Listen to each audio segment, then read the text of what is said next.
This channel is supported by TrueFire. TrueFire is an online library of lessons from some of my favourite players. There's thousands of lessons on there. You can use the promo code JNC40 to get 40% off of any of their courses.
So Mesa Boogie released this Mark 7 amp that had been sort of leaked for a couple of days, or they've been sort of leaking themselves.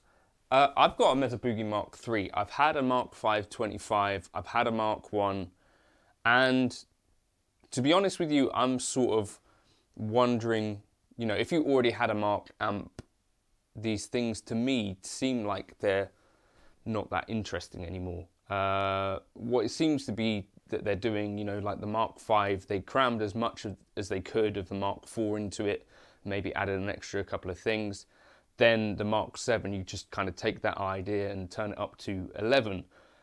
It also made me think about, like, how many amps does one reasonably need, if any? And so me personally, during lockdown in the UK, we got given an amount of cash from the government to cover kind of our losses from not doing our jobs anymore. And some of that money I ended up spending on amps and then, you know, other money. And I've really got to the point now where pretty much all of my gas for amps is gone. And I really only have this one because UPS kind of hit it with a forklift or something.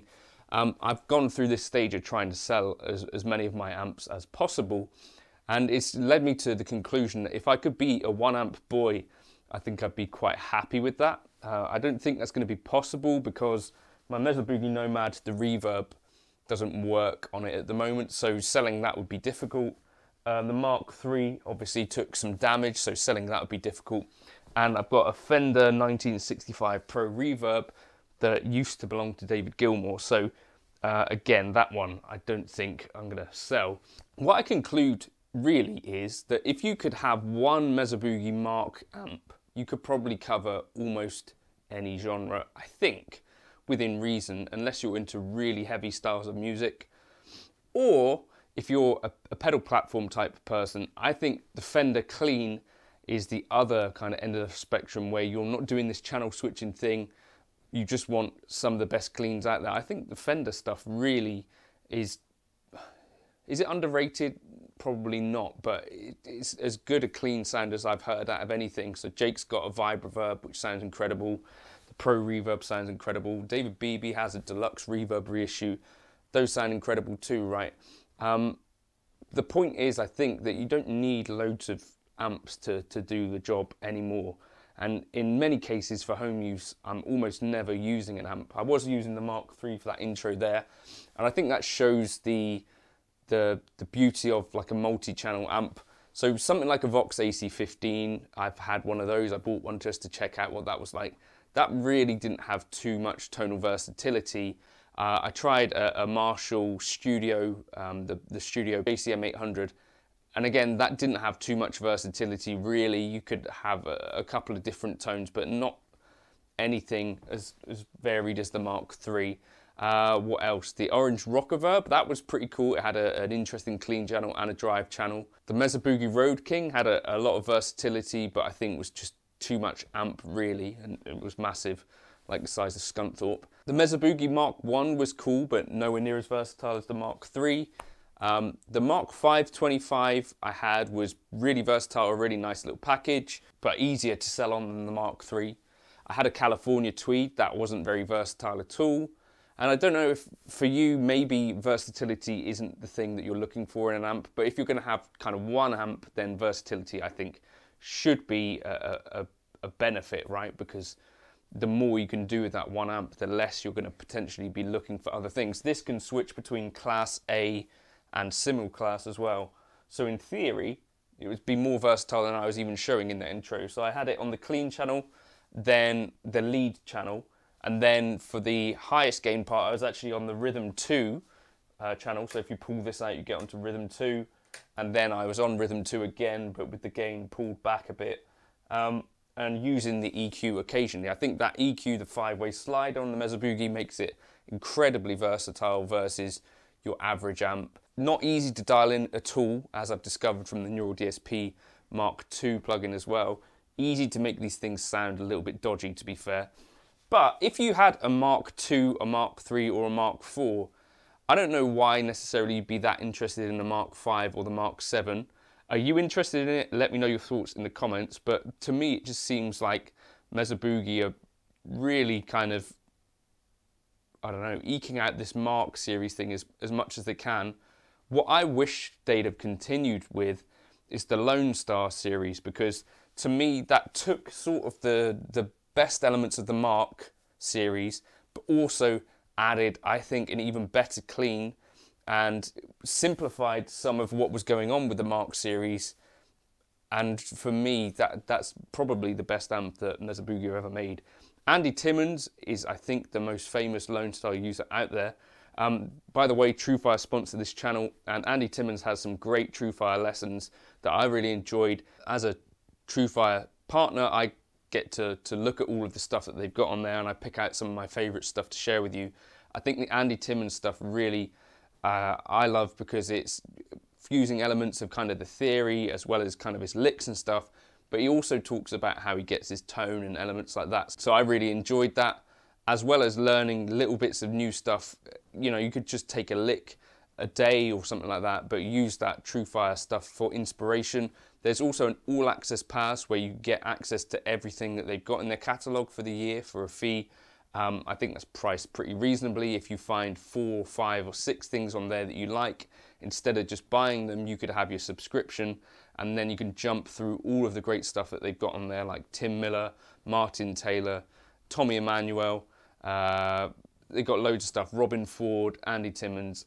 I think it's a really great set of stuff they've got on there. Interactive tabs and backing tracks and all that sort of stuff. Really well filmed lessons with multiple angles. So go check that out. But yeah, Andy Timmons is a 1-amp boy, more or less, and has made use of that Lone Star. And for me, that's kind of the aspiration I might have. Now, I had to sell my Lone Star because it's one of the amps that I had that I could sell. The Mark III, I don't know, I could probably get somewhere in the ballpark. The Lone Star as well has a really great reverb, which most of the Mark series amps do not. I really think they hit it out of the park with the Lone Star. If I could only have 1 amp in the world, maybe that's something I should be thinking about, to be honest with you. If I could sell the Nomad, maybe someone would want a broken-ish Mark III, or maybe I'd just keep the Mark III.